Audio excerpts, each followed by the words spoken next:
Hi everyone, I am Jessica Mars, your favorite massage therapist.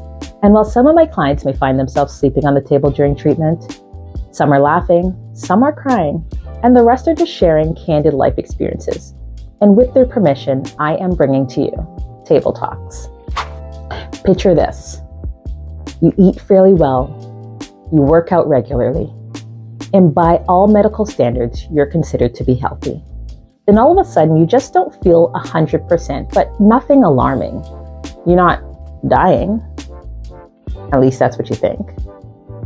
And then all of a sudden you said, you know what, this doesn't really sit right with me. So you go to check it out. And they tell you that. Take a deep breath for me. And out.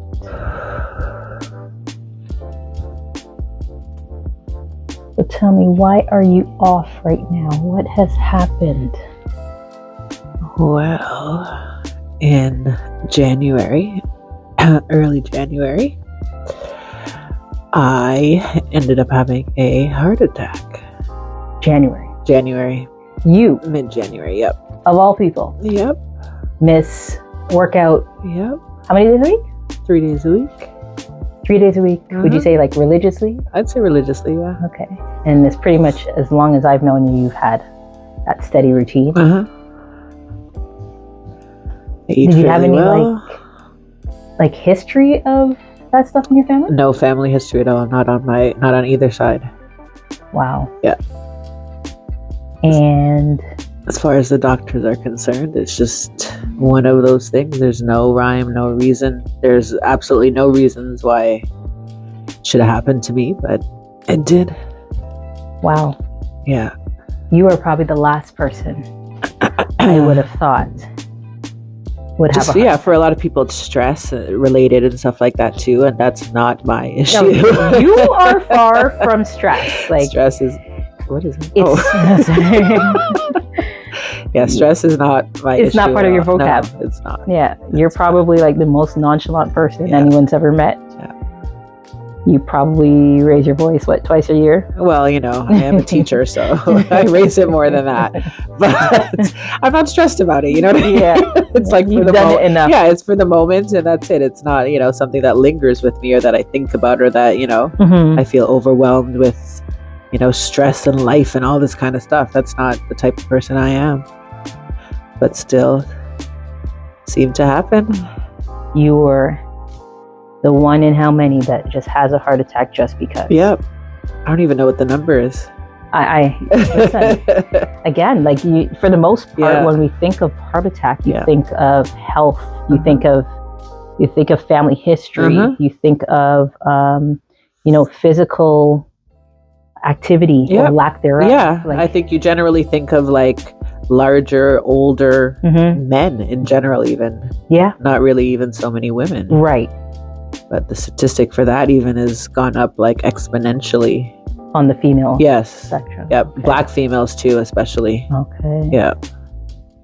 Yeah, you've just been hearing so many more people are having, whether it be heart attack or stroke. But now, like with it coming from you, it's so much closer to home. So when people hear, they're like, what?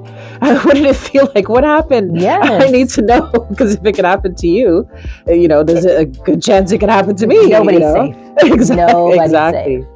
So exactly. Like, what would you say? Well, obviously at the time you wouldn't have thought it was a symptom, but like, what was it like? Like, when did this start? For me, it felt like it started out of the blue. Like I never had any pain or any uncomfortableness or anything ever happened before. And all of a sudden one day it just started and I didn't know what was happening. But it went away. It came on. It was kind of like a tightening in the chest and it just went away. And I didn't think of it being a heart attack. I just thought, what the hell is going on? Like, I didn't know what it was, but heart attack was the last thing I thought it was. So when you say this tightening in the chest, would you describe this as, okay, so you didn't say it was painful? No, I wouldn't say painful. I would say it was uncomfortable.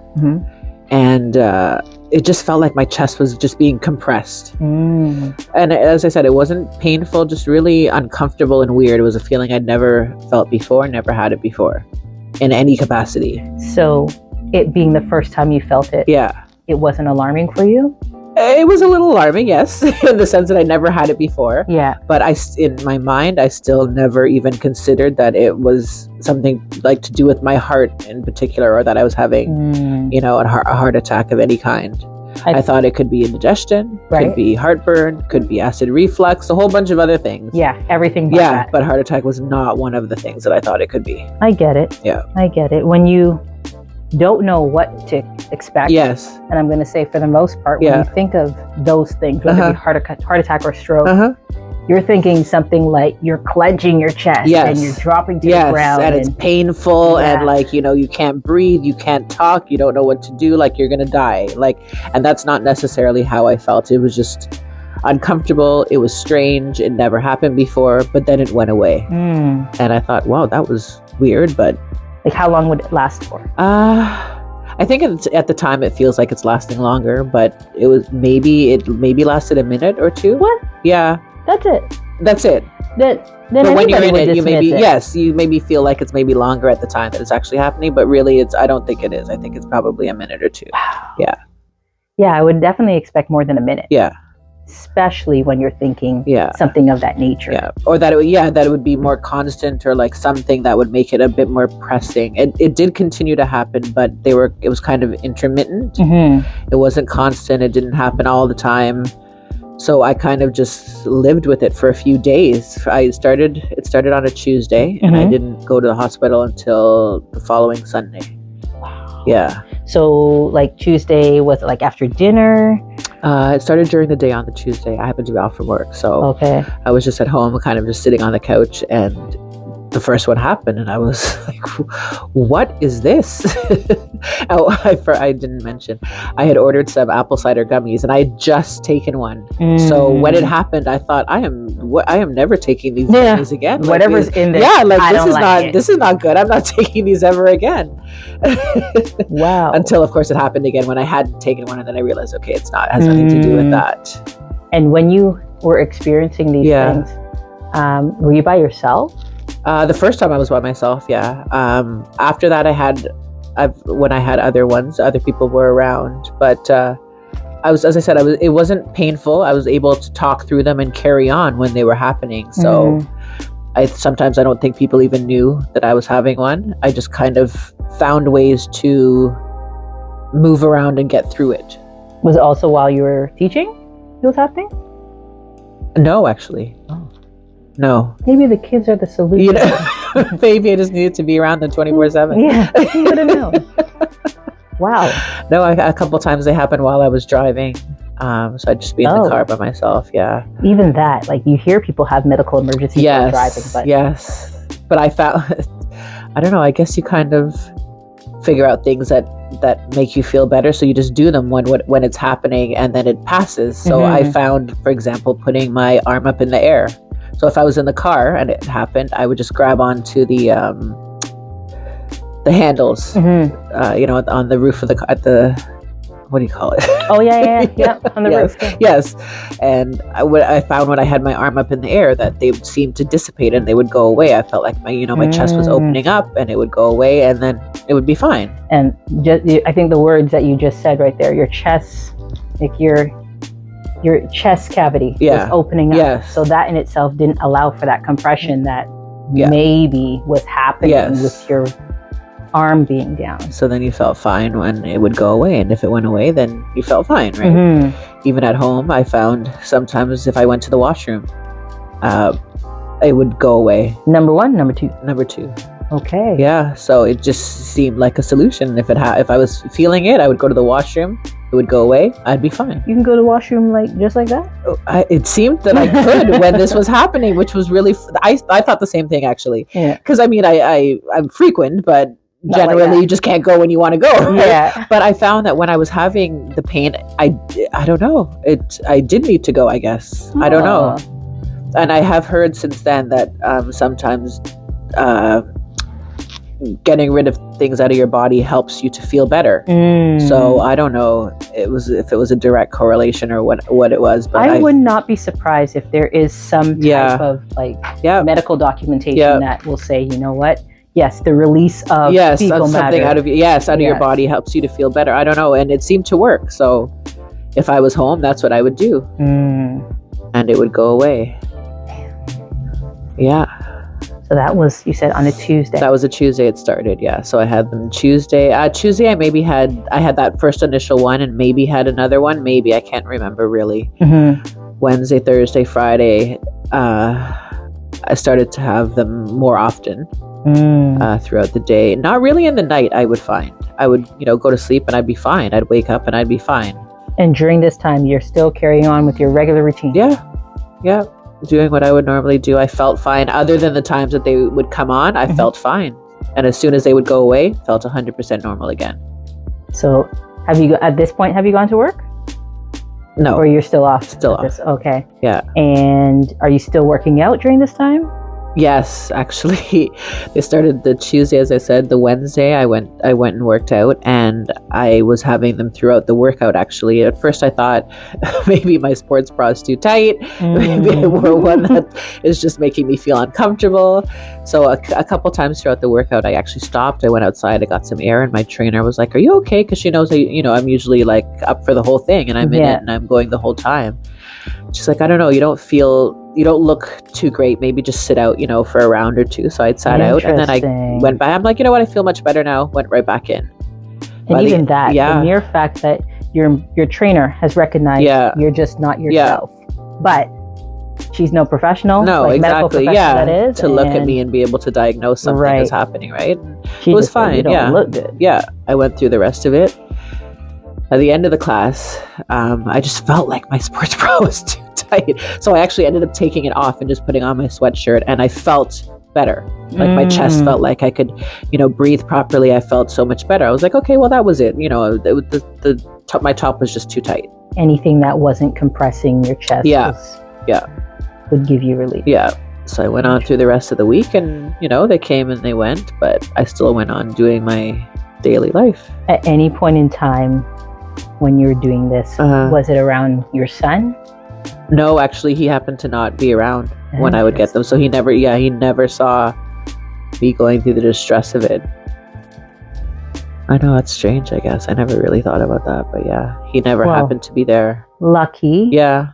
That, if there was something major to happen, that he wasn't there. But it's just interesting when you think about some of the like when you think about it after, like, it's true. He happened to just never be around. Yeah. Who would be there to help you when all these symptoms were coming about? It's true. So you worked out one day that week? I worked out the Wednesday, and I normally would have worked out the Saturday, but I feel like something happened and I didn't end up going for whatever reason. But I found by Friday night and Saturday night, they got a little bit more intense. Still not enough, obviously, for me to think I need to call anybody or go anywhere. But when you say intense, do you mean like it lasted longer, or maybe that it lasted longer, or that when it happened, it felt like a little bit more than what they had been in the last couple of days. Okay. Yeah. So I mean, by this point, it's Saturday or whatever, and I'm thinking, okay, maybe I should get it checked out. If they continue into next week, maybe I should get it checked out. So you gave yourself a deadline? Still gave myself some more time. It's not bad enough yet. Yeah, it's not bad enough yet. I'm not in pain yet, so I could still take some more time. But then by Sunday, my mom was like, "What are you doing?"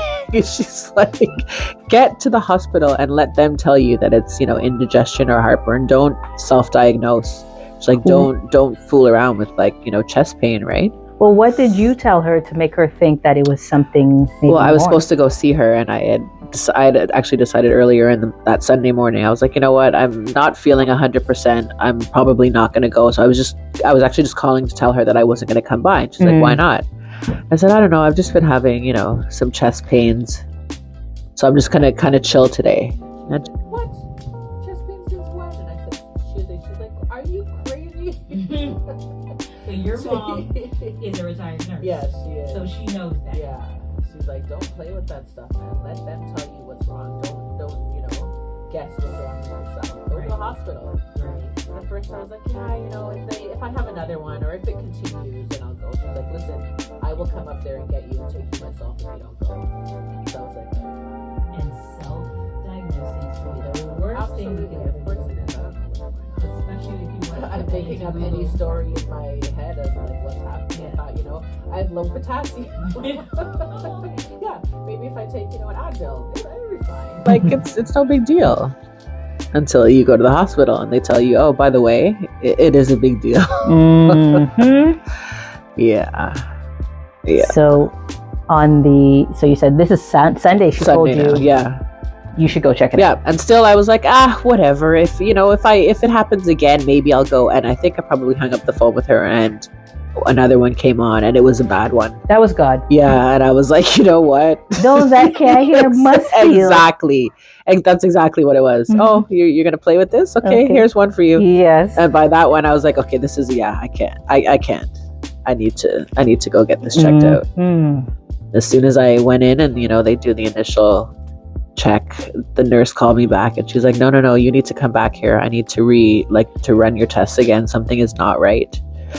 And from the time that I decided I was going to go to the hospital, I never had another pain. And it's funny because while I was sitting in the waiting room, I was kind of thinking, I almost wish I would have one now so that they could really see what I'm talking about. Because otherwise, it just feels like you're just going up in there making up like symptoms, right? So it's like you telling your mechanic something's wrong, yes, and they're like, and "We he don't drives see it. He's like, I don't see anything. What are you Yeah. talking about? That is the worst. Exactly. I So just heard it. yeah. So in your case, nothing came back again. So I can even see in your case too, like if you just the thought of going to our hospitals, you just know, guaranteed. Yeah, I didn't 6 really want to deal with hours, it. 7 hours, yeah, whatever for them to the tell me time like, is. go home, everything is fine. Yeah. So I can see why a lot of people would even just be hesitant to even going to the hospital, let alone, yes, we know it could be detrimental to your health, but you're just thinking about your time, the inconvenience, and them just dismissing how you feel. I'm like, oh, Jackson's gonna be home soon. I have to be here for him. Like I'm fine. Like maybe I'll go tomorrow when he's at school. You know what I mean? Yeah. Like, I don't want to inconvenience anything else that's going on, but thank God I went because I don't know what worse might have happened if I didn't go. So it's through blood work is how they determined that you had a heart attack. They could tell that just something had happened. And once the nurse passed my stuff on to the doctor in there, he's like, oh, 100%. He's like, sometime during this week you had you had a heart attack. And I was like, what? He's like, yeah, I can tell. I asked him when. He's like, I can't tell you exactly when, but I can tell that it's happened. And it ended up being that my artery was 90% narrowed. And that's why I was having the chest pains. Oh. Yeah. Wow. Yeah. So they took me like to the back as soon as they saw what was happening. And I was like admitted. They had an operation set up for the next morning. Like everything was done in quick time. Yeah, quick time. I would have thought I don't know. They would have hooked you up to those pads. I would have thought so too. Yeah. Like I thought a whole bunch of other stuff needed to happen first. But from whatever they could see, they were like, no, this needs to be taken care of right away. Like they couldn't believe that I was up and walking and talking and like I was acting like I was fine. Everybody kept looking at me like I was crazy. They're like, are you sure that you're feeling fine? Because you shouldn't be feeling fine. Really? I'm like, no, I feel fine. Like they expected you to come in like a different person based on what they saw. Yeah. Interesting. Yeah, even when they transferred me from, Ajax Hospital, they were taking me over to Centenary. They were, going to lift me up, from the bed to the stretcher and all this stuff. And I'm like, I'm fine. I can walk. And the paramedics seemed to be shocked that I flipped off the covers, got off the bed, walked in. They're like just looking at me. And I'm like, I feel like I haven't had any pain since I came into the hospital yesterday. Like I feel fine. Yeah. But they kept, No, I don't know. ma'am, They all not. they kept, everyone that looked at my chart would look at me and look at my chart and look at me and they're like, how do you feel? I'm like, I feel fine. They're like, that's weird. You shouldn't feel fine. Wow. Yeah. And so you stayed overnight at Ajax. Yeah. The next morning, the paramedics came and got me, took me to Centenary, and they did the 45-minute stent placement, and I was how did done. they do that? They go in. They can either go in through your wrist or they go in through your groin. They were able to get in through my wrist, so you're awake through the procedure. You can see everything on the screen. Does it hurt? It doesn't hurt. It's a little uncomfortable when they put the tube in through your arm. I've seen a trend here.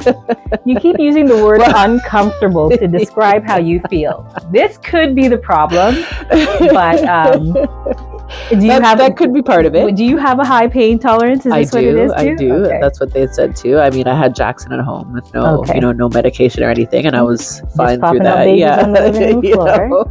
So once they heard that too, they're like, "Oh, well, your pain threshold is different from most people's, and no wonder you feel fine, right?"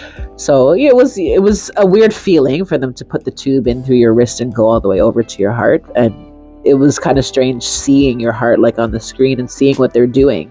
So when they're going through your wrist, like, is there any part of this you're feeling as it goes to your heart, or is it just the entry? You feel just the entry, and then when they put in the dye to be able to look at your arteries and your veins, you feel kind of a burning as the dye goes through. But other than that, I didn't feel anything else. Yeah, so they put in the stent and open up the artery, and they come back out, and that's it. 45 minutes, and you're done. So essentially, this stent now allows for a proper blood flow. Yes, and to keep the artery open. Yes. Yeah. So therefore, there should artery should be. Yes, there should be no other issues with that artery. And from what they see of the other arteries, everything else should be fine. Okay. So there should not be any issue. Do you know what could have been, I guess, the repercussions of you not going to the hospital?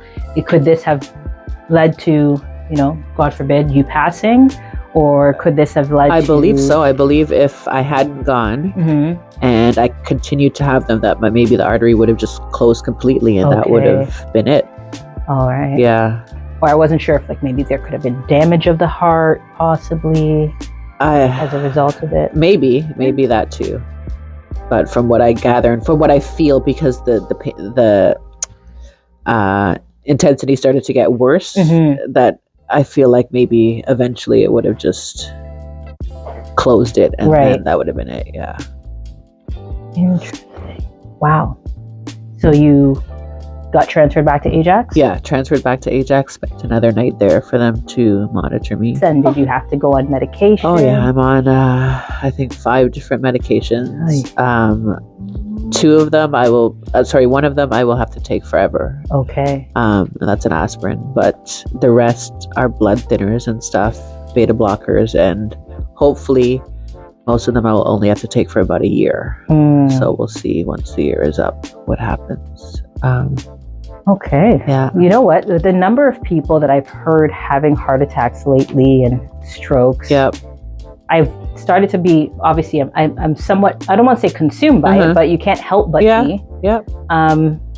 My mind starts racing. It's like, okay, what could you do to prevent this? Like, and I keep telling everyone, like, anything that happens, and people keep saying, like, asking the same thing, like, what did it feel like? I just want to know. So if anything happens to me, like, I kind of know what I'm looking out for. But I just keep saying now, anything that happens, just go get it checked out. I know people that have had no issues, but after hearing what happened to me, have gone to their doctor and said, look, I just want a full checkup. Full check of everything, and just make sure everything is okay, because obviously you just never know what could happen. Would you say, now maybe you can't even answer this question, but would aspirin have been something that may have given you some relief temporarily? Yes. Okay. And because I wasn't thinking that it was a heart attack, I didn't take any aspirin. I took Advil, and I believe I even maybe took ibuprofen, but I did not have any aspirin. And yes, everybody should have aspirin. Okay, that's what my mind was at. I was like, keep a couple in your house, keep a couple in your car. Exactly. Just have them around, because it will save your life. Yeah. Or somebody else's. Yes, it will literally save your life for somebody else's. Yeah. And it's nothing when you think about it. If anything, your biggest struggle is to find it when you need it. Absolutely, but if you have a little here and there, just a couple, a couple at home, a couple in your purse, a couple in the car, and like you said, you could save somebody else's life too. Right. So it's worth it to have for something so cheap. You can even have baby aspirin, and it will do the same. It will do the same. Yeah, because it would either be half an yes, exactly, or like a children's aspirin is just fine. Wow. Yeah. You know what? I think not that obviously nobody wants this to happen, but the mere fact that you're here to tell your story, it really is probably why you've been given this chance is to be able to educate others. I hope so. Share your experience and potentially help someone else be aware of these symptoms. Exactly, and don't take it lightly. Yes. Don't take it lightly. I mean, as you said, I was very lucky. There's people we know of that were not so lucky. So I feel very lucky to still be here, and that, you know, what happened to me, I was able to get through and, you know, move past. But a lot of people are not so lucky. So, what do you say about even your experience? Obviously, has impacted a lot of people around you, right? Because obviously they care about you, and you know, you have a son, you have your direct bloodline. How have they changed since this has happened to you? Do you think at some point, if you've noticed it, that they've changed how they treat you? Or are they kind of tiptoeing around you? Or are they cautious about their own life? Like, what has happened since then where they're concerned? I think in the beginning, obviously, it was more of like a tiptoe around. People were afraid to ask things or say things or whatever. But I think now that they've realized that I've kind of coming through the other side now, that it's fine to, you know, to ask questions, and you should ask questions and want to know, like, you know, what happened and what to do. I don't know. I just encourage everyone now to, like, live your life. Do not take anything for granted, especially after hearing so many things about other people happening too. So live your life. Do what you need to do. Your job is not your life. You know, get your affairs in order. Yeah, absolutely. Get your affairs in order. If you don't have life insurance. Yep.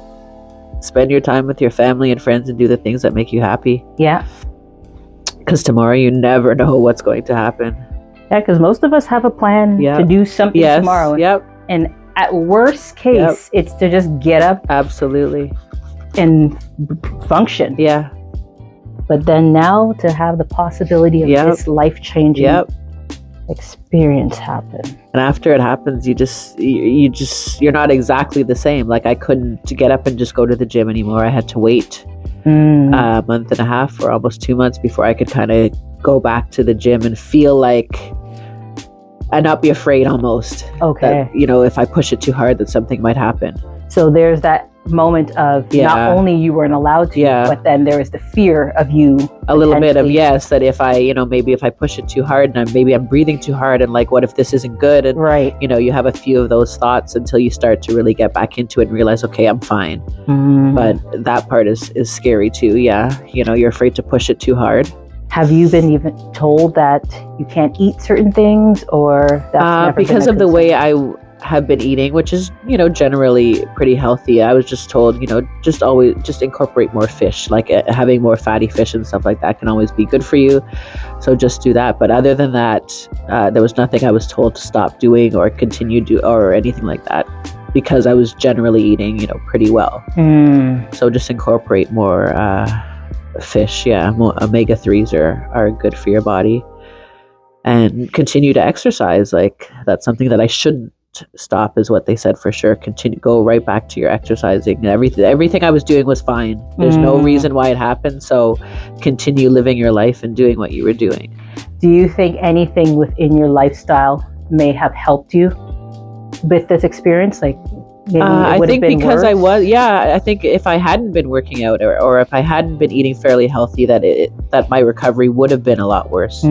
By the time I went and got checked about a month after it happened, you know, the doctor said my heart was recovered really well compared to somebody who didn't work out and didn't eat well. So he said my recovery is going excellent, and it's probably because, you know, I was healthy before. Right. So that would have been to my detriment if I hadn't worked out or hadn't been eating pretty well before it happened. So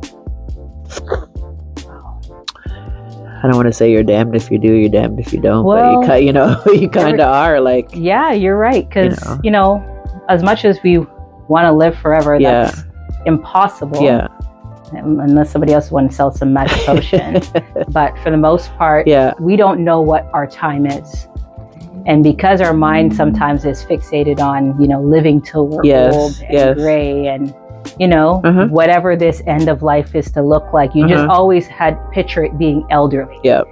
But then we know of so many people that didn't make it that far. Absolutely. So I guess that's when reality really hits you, that you just really don't know. So every so often I'm like, well, maybe I'll just have that cheat meal because... Well, it is. I mean, it is true, right? Like everything in moderation. Like, I'm not saying I didn't ever eat unhealthy. That's not true at all. Yeah. But for the most part, I try and eat a pretty healthy... You're balanced. Yes.